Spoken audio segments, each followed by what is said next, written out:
او د دې حلقې لږ ډېره نقشې نه زه واقف یم ځکه چې دا ډېره خوره وره حلقه ده او د ډېرو لرو علاقو نه دلته خلک راغلي دي د ډېرو لرو علاقو نه خلکو کړاو او تکلیف کړی دی تاسو وختي داسې د پارټۍ د مشرانو لپاره د لاسونو پړکاوه د نارو دپاره لاسونو پړکاوه زه راته یو خواست کوم چې زه لاسونو پړکا غواړم ستاسو د دې مینې لپاره ستاسو د اخلاص لپاره او ستاسو د غیرت لپاره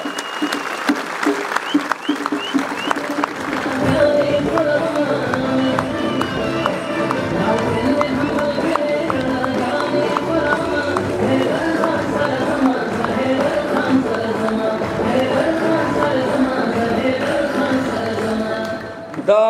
مانا هغه ورځ چا تپوس وکړ چې حیدر خان تاسو پارټي لږه خاموشه وه او یکدم فیصله وکړه او یکدم میدان ته راووتلی او موږ چې وینو نو داسې ښکاري چې یو ډېر کامیاب حرکت شو ما چې کوم جواب هغې ملګري له ورکړی هغه جواب به نن تاسو ته بیان کړم هغه زه په دې قایله کول یم چې دې کې زما یا د ایمل خان یا زمونږ د یو څو کسانو کمال دی او ما هغه ته وی چې کمال دا زمونږ نه دی کمال بنیادی طور دا د هغه سوچ د هغې فکر او د هغې نظریې دی چې کوم سوچ او کوم فکر مونږ ټول د یو بل سره تړلي یو او هغه سوچ او فکر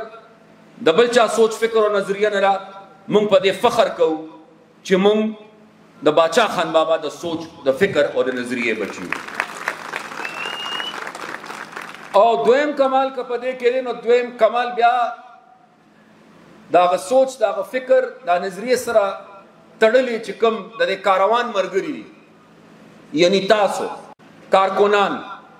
ډېر ګمنامه کارکنان ډېر داسې خلک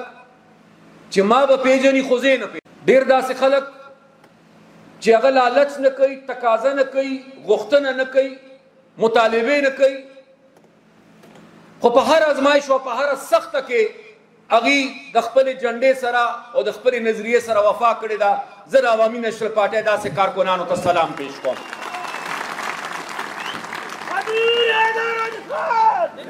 او بیا د دې موقع مناسبت سره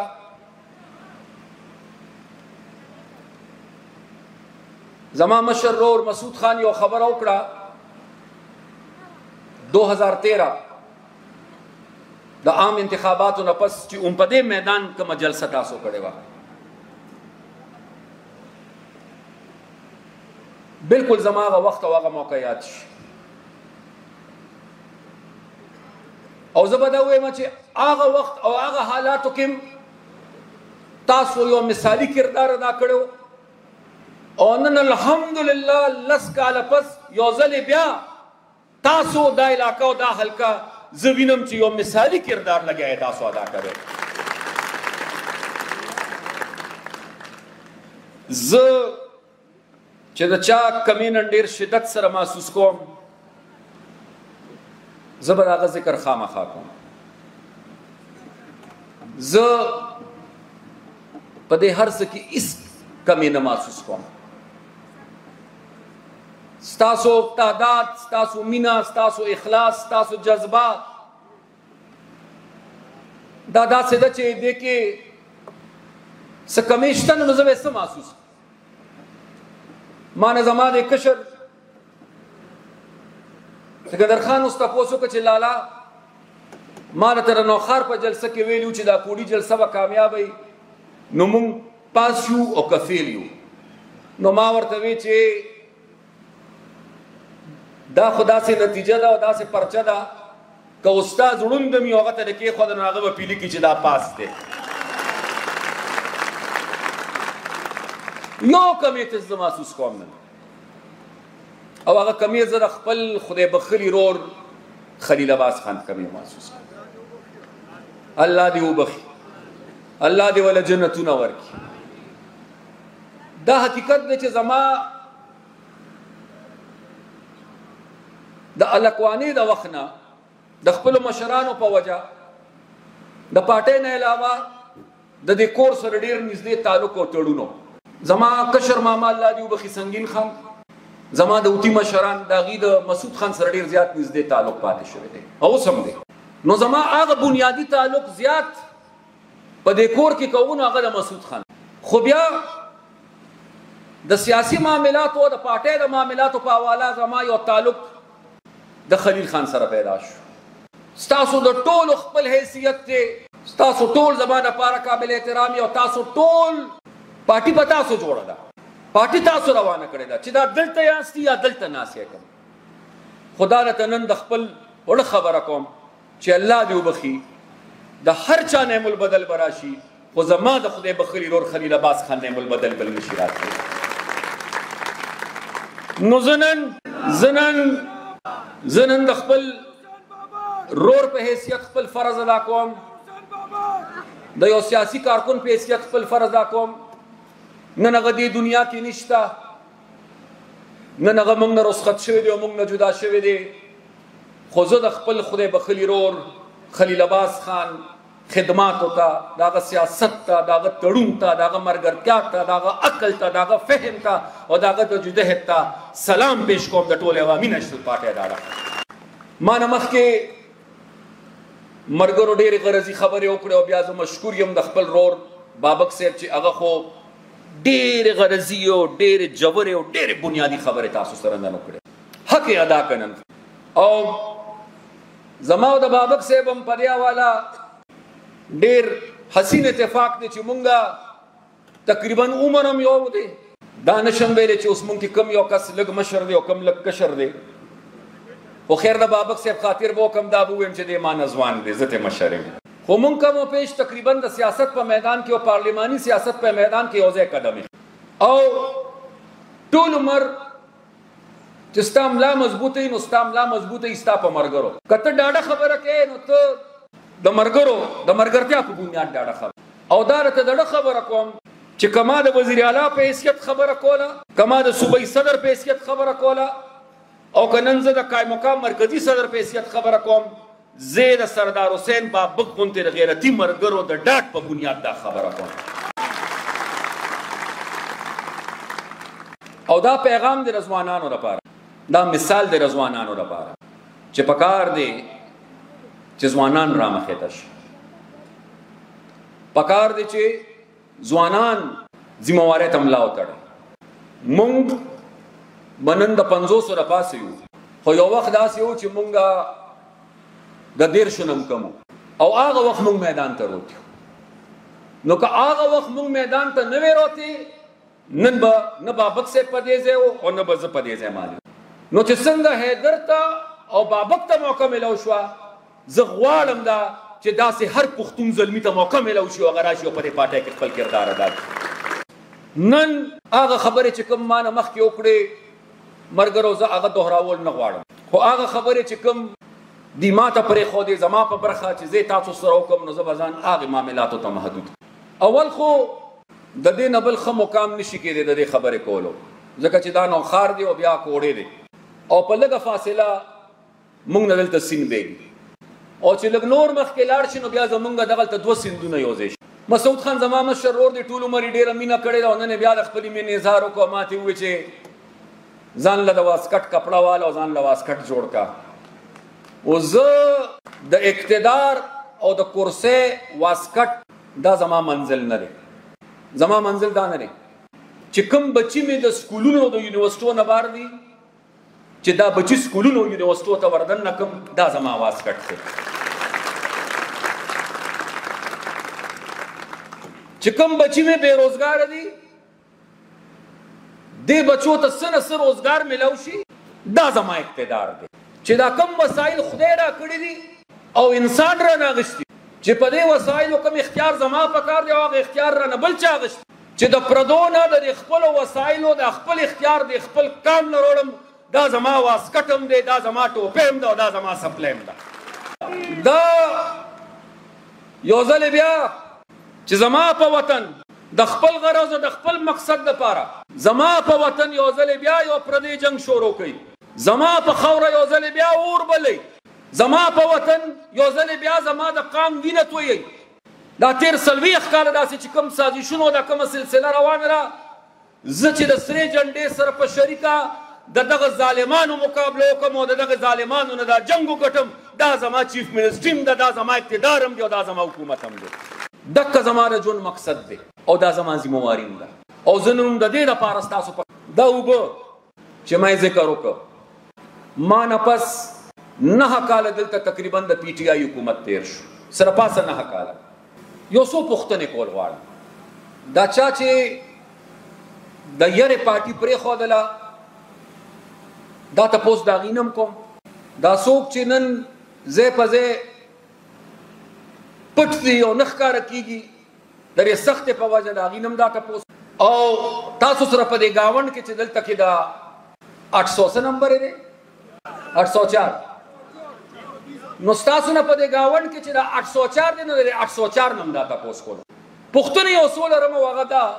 چې 9 کاله تاسو په دې صوبه حکومت وکړ، سره پاسه 4 کاله تاسو په مرکز هم حکومت. زه دا تپوس کول غواړم چې زما په اوبو نن هم زما اختیار ولې نشته چې کالاباغ ډیم زمونږ تباهي او زمونږ بربادي وه او د پنجاب آبادي وه، نو د هغې د جوړولو لپاره خو هر وخت کوشش، خو هغه مونډا ډیم چې د هغې د جوړېدو سره د بجلی پیداوار په خپل ځای، د اوبخور نظام په خپل ځای، خو دغه یو ډیم که د نن نه مخکې جوړ شوی وي نو دا سیلاب چې کومه تباهي کوي پېښور، نوخار، چارسده، دا تباهي به نه کېدلې. دا یو منصوبه د چشمه لیفت کنال چې که دا جوړه شوې وي نو د دې منصوبې په نتیجه کې به په لکاو ایکړه ځمکه زموږ نه نیري شوې وي په جنوبي اضلاع کې، او که دغه ځمکو ته اوبه میلاو شوې وي نو دا د کوم غلې کمې چې موږ ته په پښتونخوا کې وي نو دا د غلې کمې به پښتونخوا کې نو بلکې موږ به د دې جوګو چې موږ نه به غله سیوا وه موږ به نور پاکستان له غله ورکولی شوه. دا چې ما دې ته نه پرېږدي چې زه خپلې اوبه په خپل استعمال کې راولم، چې کوم قدرت موږ له سیندونو اوبه راکړي دي او هغه اوبه موږ نه ضایع کېږي نو هغه اوبه بل څوک استعمالوي. او چې د سیند حساب کتاب والی نو دا سیند چې لاندې ځي نو د نقشې نه د پاکستان تاسو ښه خبر یې چې پښتونخوا ختمه شي نو بیا کومه علاقه شو. بیا که آینده وایي چې د اوبو د استعمال به باقاعده ته یو صوبې له خپله برخه ورکړي چې انګریزی کې ورته واټر یوزر چارجز وایي، په سوونو اربونو روپۍ د پښتونخوا جوړیږي د هغه اوبو په مد کې چې کومې اوبه زموږ د برخې نورې صوبې بالخصوص پنجاب استعمالوي، هغې برخې نه پښتونخوا صوبه محرومه ده. منصوبو کې زما رکاوټونه د اوبو د استعمال چې کوم آمدن دی د هغې نه زه محرومه، او بیا د بجلی په پیداوار په آمدن کې چې کوم زما برخه جوړیږي د هغې نه هم زما صوبه محرومه. نن زه راته د محمود خان او د پرویز خټک ټوله کارکردګي په یو حساب کتاب ښکاره کوم. د 1947 نه واله 2013 پورې د پښتونخوا صوبې ټوټل قرضه چې کومه وه دا څه کم 100 اربه روپۍ وه، څه کم 100 اربه روپۍ تقریبا په 80 کاله کې. د دې دواړو کارکردګي او د 804 کارکردګي دا وه چې نن زموږ صوبه 1000 ارب روپۍ قرضدارې ده. ډېر په ګرانه د مرکز نه په هغه وخت کې 125 ارب روپۍ د بجلی د منافع مونږ راوړې دې صوبې ته. نن بیان غالبا د نگران حکومت د ترجمان دا دی چې د پښتونخوا صوبې 1500 ارب روپۍ بقایا جات دي مرکز ته، چې 1500 ارب روپۍ مرکز ته زمونږ کېږي او مونږ لیلا نه دي راکړې. یعنی په دې 9 کاله کې زمونږ آمدن او زمونږ وسایل دي ترلاسه نه کړل او زمونږ قرضه یو په لس سیوا. نو چې د یو کور آمدن په کمیدو شي او د یو کور اخراجات او قرضې پسې واقعېدو شي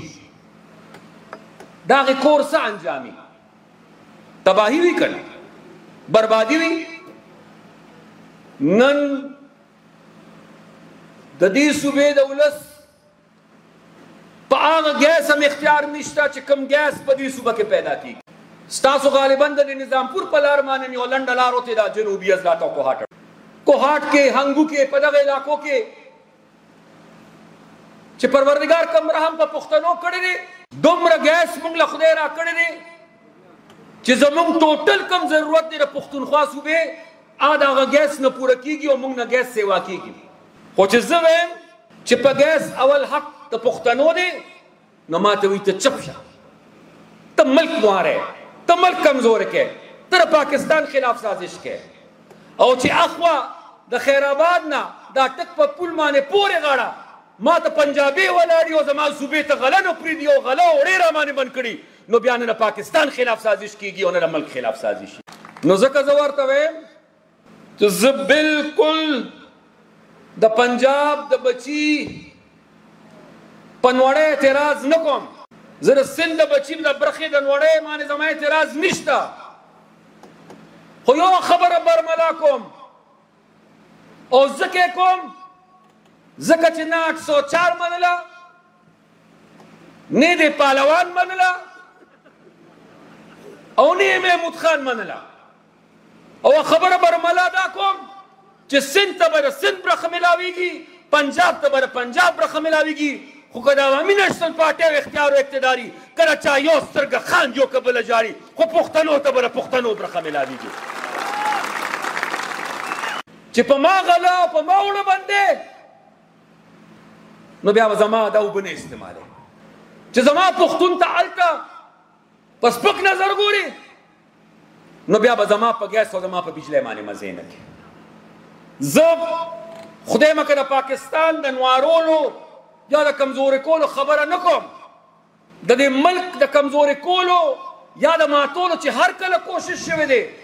بل چا د دې ملک بچ کولو کوشش نه دی کړی بلکې سرې جنډې او سرې جنډې مشرانو د دې ملک د بچ کولو کوشش کړې نو 9 کاله دا تباهي وشوه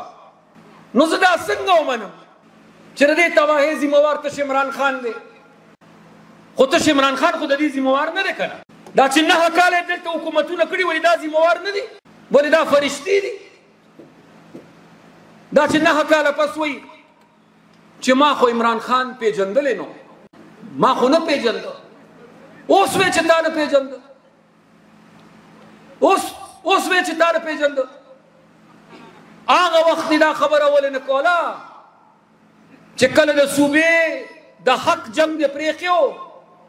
هغه وخت به دا خبره ولې نه کوله چې عمران مې نو پیژندلی چې کله د عمران بیا به رانه خفه شي خو دا به ورته ووایم چې اوس وی چې ما عمران نه پیژنده کله چې عمران ته ګډېدې په جلسه کې نو هغه وخت عمران نه پیژنده اوس وی عمران مې نه پیژنده ما نو پیژندلی چې کله د کور 6 کسان ممبران کول هغه وخت دا خبره نه وه چې کله په کرسۍ ناست وې دا خبره نه وه او دا بل سوات والا یا بدبخته تا خو د یونین کاونسل ناظمین نه شوه ګټلې که ګټلې ده نو تا خو د دې سړي په وجه باندې ګټلې وه او د ده په وجه دې نه ده ګټلې د ده هغه پیریانو نه باندې ګټلې سخته چې کله راشي که نه نو دې کې د ډېرو ښو خلکو پته ولګي او ما خو د ده بارې کې ډېر مخکې دا پیشنګویي کړې وه ما خو ډېر مخکې ویلي خو د الله انصاف دی که نه ګوره پروردګار هم رنګ په رنګ په طریقو خپل انصاف کوي که نه دواړو کې تیاره وه اوس به تاسو ما ته وایې څنګه ولې دا قسمه خلک چې کله د عمران په پارټۍ کې شاملېدل ولې عمران ته نه وه پته چې دا خلک څوک شاملوي ولې عمران نو خبر چې دا خلک څوک پارټۍ ته راولي ولې عمران ته هغه وخت پته نه وه چې د آزاد ممبران هغه سره د چا په اشاره شاملېږي ولې عمران ته هغه وخت نه وه پته چې د هغه د دې جلسو دپاره دا بندوبست څوک کوي د هغه د سیاسي مخالفینو خلاف دا محاذونه څوک چلی ولې عمران ته دا پته نه وه هغه وخت چې دا پارټي هغه له څوک جوړوي ښه خبر و ښه پې خوشحاله و خپ رضاو خو مسله دا وه چې پیریانو د دو حکومت جوړو او پیریان هم څه وایم سړیه خو نوم یې ولې نه علمه جنرال پاشا جنرال ظهیر الاسلام جنرال فیض نو هغه وخت چې د ده دپاره د بل حق تلفي کوله او په جیزه ناجیزه دله اقتدار ورکو نو هغه ټیک خبره وه هغه عیني وه هغه جمهوري وه او بیا ټیپو سلطان او چې کله هغې ته د خپلې غلطۍ احساس وشو مال 15 کاله مخکې ویلي وو چې دې خلکو خیال دا دی چې دی اس مونته دی او دا اس مالش کوي او دله چړم ورکوي او میوه هم وله ورکوي پالي او ساتي خو دې ته به یو ورځ پته لګي چې دا 10 کاله مونږه چړه ورکړه میوه هم ورکړه مالش هم که 10 کاله پس به ورته پته لګي چې دا اس نه دی دا ټټو دی او 10 کاله پس ورته پته ولګېده نو اوس د غریب بچي ته وایي میدان ته کارکون ته وایي میدان پخپله به دې روزي نه پخپله به چېرته غیبي مشران یې زه یادوم او نورو ته به وایي روزی داسې خو پارټي نه کېږي داسې خو تحریک نه چلېږي تحریک داسې چلېږي چې باچا خان بابا وی قوم ته چې روزه د انګریز خلاف نو د ټولو نه اول پخپله مخکې روانو د انګریز 9 کاله چې کومه تباهي د دې صوبې وشوه کم از کم 9 کاله به نور لګي چې دا صوبه واپس په خپلو خپو ودرېږي ځکه زه دا گزارش کوم ځکه وختي دا خبره ما وکړه چې د حیدر چیف منسټري د بابک صاحب وزارت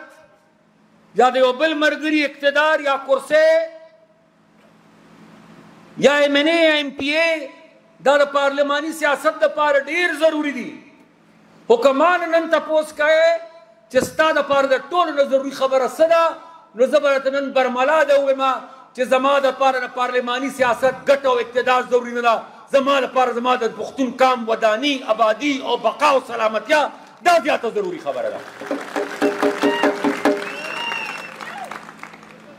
نن تاسو وګورئ په دې ملک کې رنګ په رنګ ډرامې روانې دي رنګ په رنګ ډرامې روانې دي او ټول د اقتدار دپاره دي چې څومره سازشونه تاسو وینئ دا ټول د اقتدار دپاره دي چې کوم د اقتدار نه بار شو او مخکې قبول و نن قبول نه دی د هغه نن هم کوشش دا دی چې هغه روغه وکړي او هغه بیا قبول شي د هغه نن هم کوشش دا دی چې خبره روغه شي وایي یو څه کوي بل څه چرته د اسلام آباد د تخت چرته د پنجاب د تخت چرته د سند د تخت جنگ روان دی انتشار دی سازش دی او دل پکې څوک شو عام ولس معیشت تباه شو بابک صاحب ذکر وکړو د افغانستان د رونو په حواله خبره وکړه زه نن دا تپوس کول غواړم چې موږ دوه بنیادي غلطۍ کړې وې یو چې کله د روس او د امریکې په جنگ کې موږ ملوث شو او بیا د امریکې او د اسامه په جنگ کې موږ ملوث شو خو نن یو تپوس کول غواړم افغانستان چې موږ وایو لوټي لوټي دی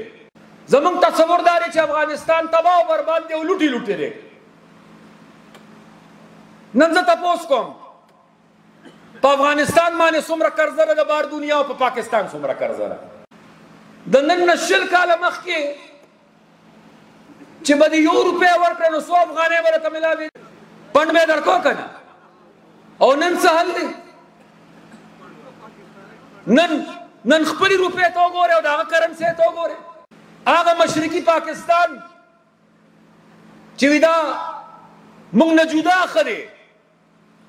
دا په موږ بوج دی، دا زموږ وسایل خوري. لکه څنګه چې سړی په عزیزولۍ کې د خپل غریب رشته دار نه لارې بدلوي. نن هغه بنګلادیش ته وګورئ، بنګلادیش کې د تیلو قیمت ته وګورئ، پاکستان کې د تیلو قیمت ته وګورئ. بنگلادیش کې د بجلی ریټ ته وګورئ، پاکستان کې د بجلی ریټ ته وګورئ. د بنگلادیش تجارت ته وګورئ، خپل تجارت ته وګورئ. د بنگلادیش اکانومي ته وګورئ، خپل ته وګورئ. د ځمکې اسمان فرق. دا د هغې سازشونو، د هغې غلطو او د هغې کوتاهو نتیجه ده چې بار بار تجربې شوي دي، بار بار غلطۍ شوي دي. هغه تجربو، هغه غلطو، هغه فیصلو دا ملک کمزوري کړی دی، د دې ملک معیشت کمزوري کړی دی، د دې ملک امن متاثره، ولس متاثره کړی دی. هغه خلک نن هغه غلطۍ نن هم نه تسلیموي، نن هم د هغې په نتیجه کې لګیا دي. دا ملک ورځ تر ورځه په لاندې روان دی. نو زه ورته نن کم از کم د سرې جنډې د اړخه او ستاسو د اړخه دومره ضرور ویل غواړم چې دا سازشونه موږ نه دي کړي، دا فیصلې هم زموږ نه وې، دا سازشونه هم ستاسو، دا فیصلې هم ستاسو وې، دا غلطۍ هم ستاسو وې. خو بیا هم خبره مې د ملک ده، خبره مې د قوم ده، خبره مې د وطن ده. بیا هم در سره په دې سیاست نه کوم که د خپلو غلطو احساس درته کېږي او د هغې اصلاح کوې او اراده کوې چې دا ملک بچ کو او دا پاکستان مضبوط کو، نو هېڅ دنه نه غواړو، هېڅ مطالبه هم نشته، هېڅ تقاضا هم نشته. که ملک بچ کوې، ملک آبادوې، عوامي نیشنل پارټۍ دواړه دروازې کولو دي، موږ هر چا ته تعاون دپاره تیار. او مشرانو، ملګرو، کشرانو، دلته وختي سیکرټري صاحب یو خبره وکړه چې په خلکو جرګه شي. د دې ننني پروګرام دپاره به خامخا تاسو رابطې کړي، رابطې هم کړې وې که نه؟ ملګري هم خبر کړي، یو بل له تللی وی، خواري هم کړې وه. نن الحمدلله دې ته وګورئ، نن وګورئ، الله هم د بده نظره ساته. اوس خو چې زه لاړ شم، زه به سبا مردان والا ته وایم چې ایمان تیر کړي او داسې جلسه وکړي لکه چې څنګه کوړي کې پرون شوې ده.